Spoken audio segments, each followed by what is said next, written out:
$105 ming ga 8 sotuvlik hovlimizni srochniy narxida sotuvga chiqaryapmiz. Hovlimizni ko'ryapsizlar. Hovlimiz judayam keng, katta. Bu yoq tarafda 5 ta xonasi bor, hammom, tualet, kotel sistemalar alohida bu yoqda ishlar ekan. Xonalari katta-katta, remontlari o'rtacha remont qilib yuborish kerak. Yo'lingni ko'ryapsizlar, 2-3 ta mashina bemalol sig'adi. Bu yoq tarafda ham 3 ta xonasi bor. Hammom, tualet, oshxona hamma shart-sharoiti bor. Past tarafda, masalan, molxona qilib ishlatsanglar ham bo'ladi, bemalol shart-sharoitlar qilib qo'yilgan.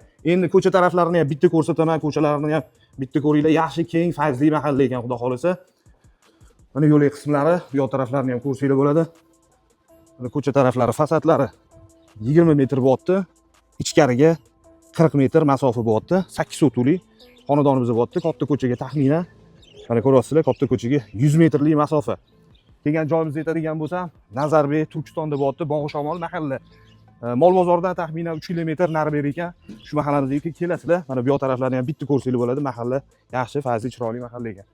Kimgadir shu joyimizda qiziq bo'lsa, aloqaga chiqinglar. Srochniy narxida baraka qilamiz, lekin pul zarur ekan. O'shani hisobini olib aloqaga chiqasizlar. Endi narxini imkon qadar taqab qo'ydik.